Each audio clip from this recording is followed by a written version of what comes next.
welcome back to Two Pastors and a Mic. My name is Corey. And I'm Shannon. And we're thankful for all of you who listen to us week in and week out. If you haven't already, share this episode. Go write a review. Go give us some stars on Spotify or Apple Podcasts. Leave a comment in the YouTube section. Thank you for all of you who join us, watching us live, kind of live, whenever you want. Yeah, we appreciate it. We had an amazing comment last week on our podcast, and it was so encouraging. It was. I sent it to you, and you were like, already saw it. And I was like, okay, sorry. Sorry about that. Yeah. This week, question of the week. Yeah, so my dad just turned 70 this past week. 70. So we had a big party for him. A lot of people came out, but my mom, she always has food anxiety. So she went above and beyond all this food, but especially desserts, not just like the cake you sing happy birthday to, but 4 or 5 other desserts. And so I got asked, hey, would you like dessert? And I'm like, well, absolutely. Well, which one? So I'm like, well, let me start with carrot cake. And then proceeding the next half an hour, I go up and like have a little piece of everything. And so I got to ask myself, why can't I control myself around dessert? I can say no to a lot of things. Even some other foods that I really enjoy, I love, I can say no to. But if it's a dessert, I gotta have just at least one bite of something. And if there's 10 things, I'm gonna have at least 10 bites of 10 different desserts. Like, I can't control myself. So I didn't even ask the question. You did it. You just started rambling. But that was the question. What's something you can't control yourself around? And it's dessert. We're talking about something called Akrasia. Yeah. What Akrasia is the state of mind in which someone acts against their better judgment through weakness of will, or in other words, and simply put, a lack of self-control. So the question is, where do you lose or lack self-control the most in regards to food? Right. Desserts. Do you know one of our biggest fights, if you're listening and you don't know, Shannon and I have a really good relationship. I remember exactly where it was. What you're getting ready to say. 2014 ARM conference. Yep. We were in Restoration's gym. Yep. After the service, they had food and some desserts. I brought over a plate of food and then 2 plates of desserts. So again, I can't say no. However, you were on a diet at the time, and I was looking out for you. But again, you didn't ask me to look out for you. So, yeah. Do you remember what I did? Yeah, you stuck your finger right in the middle of my food. Oh, you're going to eat that, and yeah, and we fought. I got really pissed. You did. It was great. I have zero self-control when it comes to 2 things. And if you don't know me, my wife and I are plant-based. We've been plant-based since 2019, so we're very strict in what we eat, and I have self-control around food often. I mean, I gave up meat and really haven't had it in 4 or 5 years.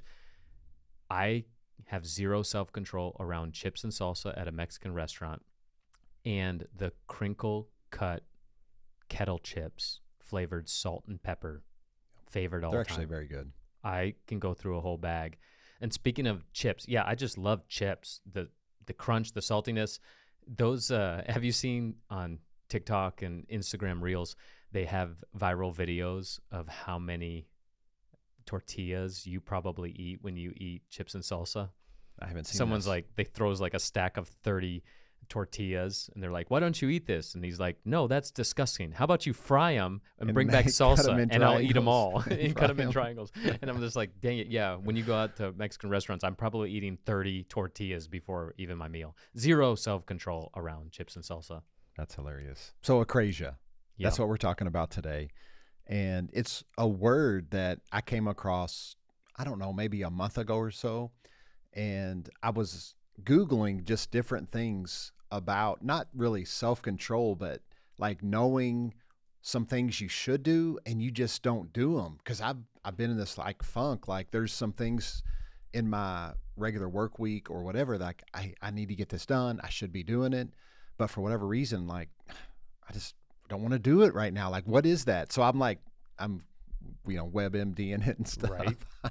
What is this? And I came across this word, and now I've used it several times over the last month. And then, of course, I always have to explain it.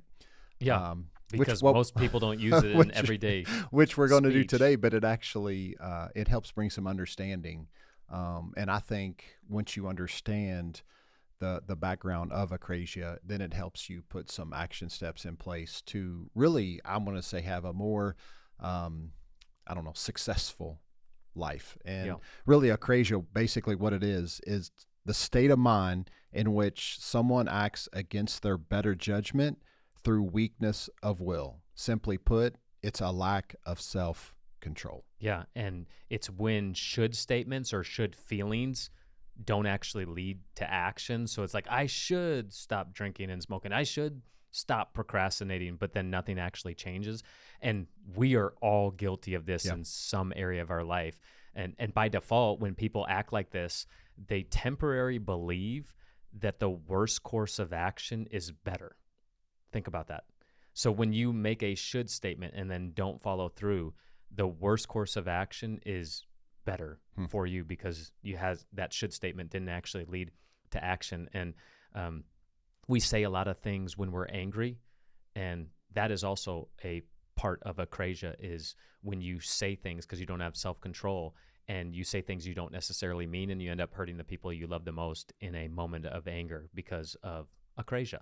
Right. And we'll talk about this later with intentions and follow through, but this idea of Akrasia, again, we're not doctors talking about this stuff, just like last week, but there is something now that can give some clarity to what we're going through. For and sure. It is Akrasia, and it's why we don't follow through with things. And often it's because the tendency of the human brain is to value immediate rewards more than future awards based on our action. And I know you said this earlier, it's why so many Americans have so many money problems, right? This Akrasia really bleeds into our finances a lot, but it's why we have so many money problems and haven't started actively pursuing even retirement options. Oh, I know I should save for retirement, but I'll put it off. Or right now we've been going through estate planning and getting our wills done, and all of the power of attorney stuff that we need for financial, for medical, our living will. And it's one of those things. I'm 43 years old and just now getting around to fully getting this all done. And it's one of those things. I got married at 23, and I think someone told me I should probably go ahead and do that right after I got married. I should do that. Yeah, it sounds really good. I'll get to that eventually. And here it is, exactly 20 years after. Honestly, after you just were like, oh, I didn't do this. But I'd be curious to know how many of our listeners have actually gone through with estate planning, because I think not a lot of people have done this. At least the conversations I've had with people when I'm talking, hey, we're going to be doing this as a church and offering it for people to go through. One of our attorney friends that is going to be doing a presentation in April for us. People have been like, what is it? And other people have been like, not yet. I'll deal with that later. And sometimes it's morbid to think about. I know. I know within it is crazy. This, we're talking about what we're going to do when we die, whether it's being buried, cremated, or whatever. And Mel and I had to have these conversations. And then where are we going to be buried, or where are our cremation remains going to be buried? And so we're just even getting that stuff settled. Wait, you're going to bury cremation remains? We are, in an urn. I don't want no urn. I don't want, if Wait, I die. If you get cremated, you're just going to bury the cremation? In a burial plot, bury the urn, yeah. What? That's a thing? Yeah. I thought if you get cremated, you either keep the urn or you like spread the ashes somewhere and then... You can also bury them. Matter of fact, it's illegal to spread ashes in most places. I know. That's one of those things that's easier to ask for forgiveness than permission. You just do it. Yeah, Wait, I'm just so rattled right now. Why not just bury? I mean, where, just at your house? No. In the backyard? Like, No. You're looking at me all No. weird. Like, what do you mean? If you're going to... You have to have a place to bury them. And here's what I want. Yeah, but why get cremated if you're just going to bury the cremation anyways? Well, it's way cheaper to be cremated. Well, go through the process. I know, but then why buy embalming a in the plot coffin. of land to bury the cremation? So you have a place.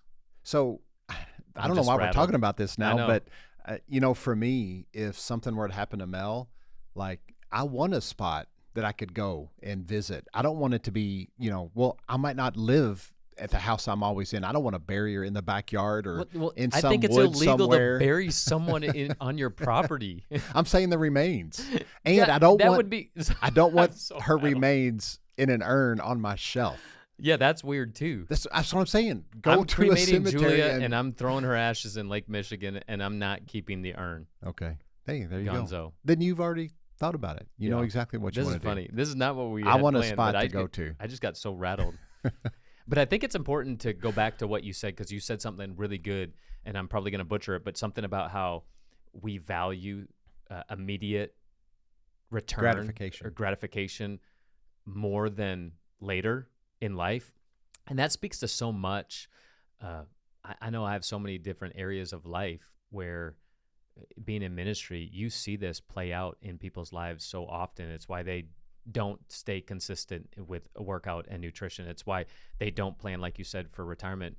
It's why they don't engage with their spouse consistently. And then 18 years pass and your kids move out of the house and they go, who am I left with? You know what I mean? Yep. And so like, it is important to address the ability to delay gratification for the betterment of your future self and family. Because honestly, I think that's a great conversation of a definition of success. Yeah, and I don't know what podcast it was. I just now thought of it, but I even preached this idea that we should be willing to choose the pain of discipline over the pain of regret. And Right. it kind of goes along with this. It Like, does.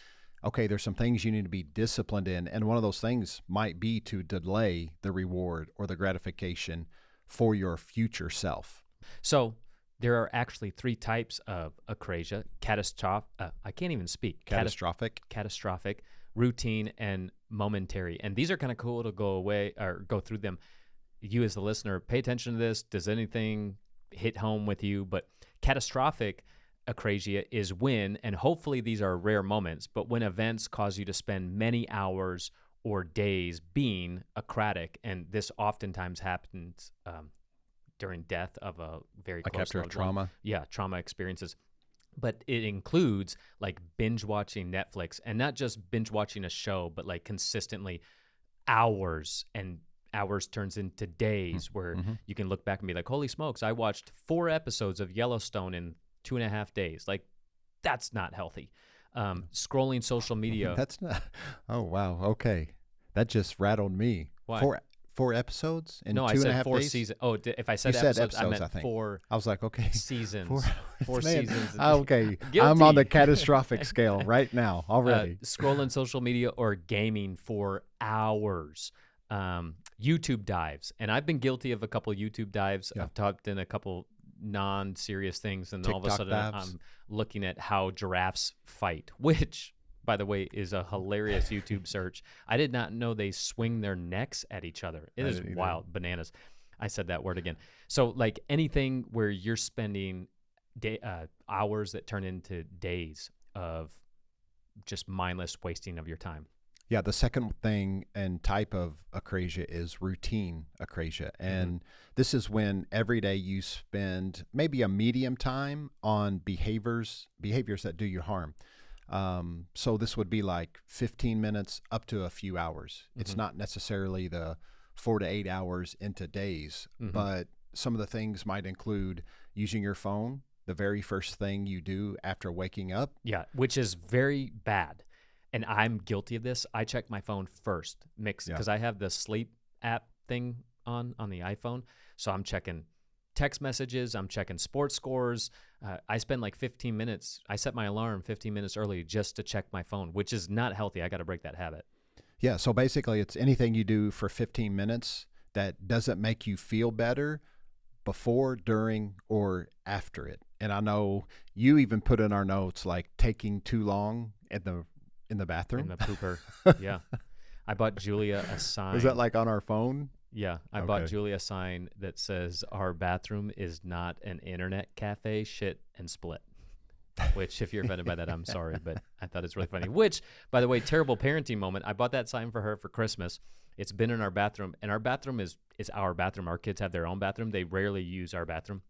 And Henry was in our bathroom this past weekend, and he learned the S word for the first time and used it in proper context, which I was pretty proud of, but then we had to have a conversation, and it backfired. So what's the last type?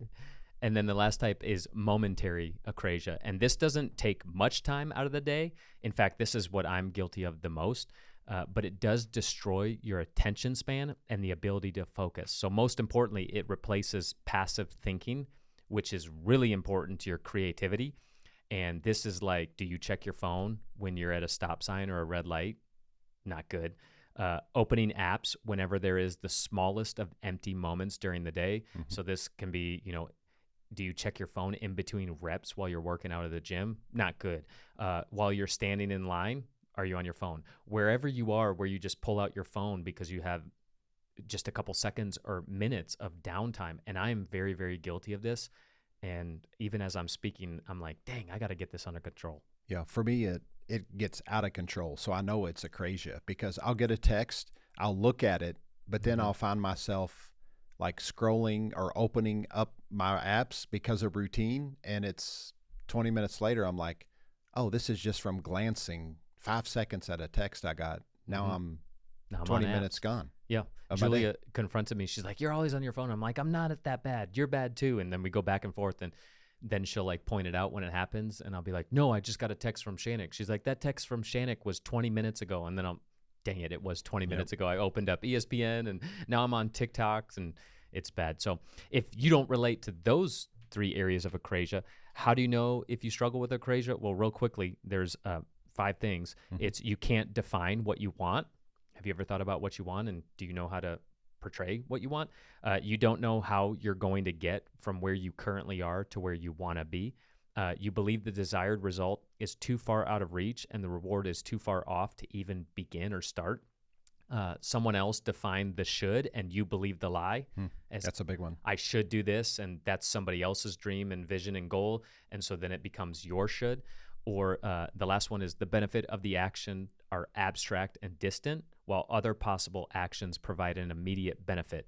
And diet is this most common thing of people putting it off in the future because they can't satisfy the cravings that they want the food that they want in that moment. So Wow. So honestly, I think we're all guilty of this. we're all guilty. And at some point in our lives, some point in our week, we struggle with Akrasia. Probably all of us, even our listeners. So how do we beat it, right? That's then the question. So we have this clarity with a word that can define what it is that we go through that we lose self-control, right? And so how do we beat this? So which I'm really glad we're going to talk about this because I don't want to just be those guys that use these words and talk about these things without giving you some type of a solution. So if you have been listening this far, thank you. But really, we want to challenge you around this idea of putting things in place to beat Akrasia because this is not good. And I know we've had this conversation just this morning on this podcast topic, but I've got some serious things to apply to my life so that I am not just constantly passing time by scrolling or doing things that aren't productive.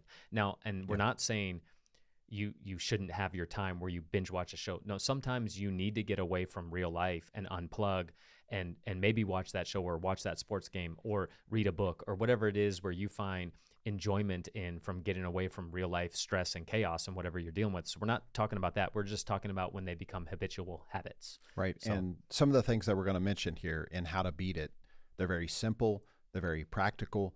But at the end of the day, some of you, like we, might take some of these things and implement them. And we never know how drastic our life can change from some small decisions that we make. Yeah. And so I think it's really important. So we got 3 things in how to beat it. And they all start with B. Yeah. The first thing is to become aware of distractions. Yeah. Become aware of distractions, right? Awareness is key. So like we talked about with our phone, what are those apps that really distract us? So maybe we need to start deleting some of those, going without internet certain days, certain times, whatever it is. And you can actually structure that either on your phone. You can go through your router. You can implement things where at certain times of the day or at night, internet shuts off. I mean, I know that sounds extreme, but if you're in that catastrophic Akrasia, you might need some like extreme measures. I honestly think even if you're not in that catastrophic area, I think all of us would benefit from deleting some apps and going without internet, or at least without your phone or computer for a set period of time, maybe even daily. I might be on the extreme side, but it's just become so a part of my life that I just realized it's unhealthy. Yeah. And I don't know if Android users have this, but iPhone users, like for me, it's every Sunday morning at 9:05 a.m. I don't know when Mhm. yours is set, but we get a weekly status report Yeah. that tracks our habits and our phone usage. I turned mine off until last week because Julie was like, "Why don't you tell me how much you were on your phone?" And then I showed her. I was like, "It's not tracking," because I was so embarrassed of how much time. Right. And so she made me turn it back on, and I'm like on the average Yeah. 7 hours a day on my phone. Honestly, I felt so shameful because it'll pop up with the time, and then of course you click it and go in if you Yeah. want to. But the last few weeks, I've been so like, I don't know, weirded out by how much like time I've spent on my phone, like average per day. I don't even Mhm. want to say it on the Well, air. I just shared mine. What's yours? You didn't share yours. I just said it was about 7. Hold on, let's do You it right didn't now. say For the anybody, time. hold on. For You didn't say anybody the time. watching, I and got if you it. want to watch this part, pull up your screen time I know right exactly now. We're what gonna it is. look. I'm going to show the screen. I'm going to show the people. You're I'm gonna going to show them. Well, I'll just tell them then. The So week. I got this. Oh, not this bad. Oh, this is just starting yesterday. Yesterday. Sunday at 9:05. It said your phone usage averaged out to almost exactly 6 hours a day last week.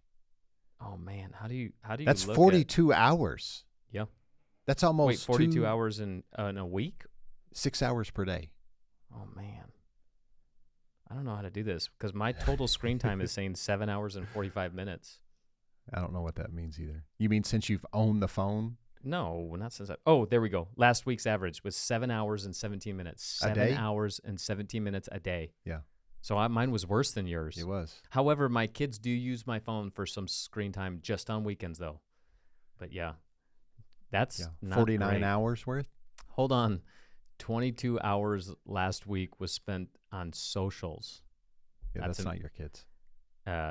6 hours on entertainment. So that's probably my kids. And then 5 hours on productivity. I spent 8 hours on TikTok last week. Maybe TikTok's being deleted right now. Dang it. That is a lot of that's a Yes, full but- work day out of But things one- like this is exactly what we're talking about. Becoming aware Yeah. of the distractions. Yeah. You know, even things like our spending. Yep. And every year, December 25th, Christmas rolls around. Yep. It's not a surprise that it's coming.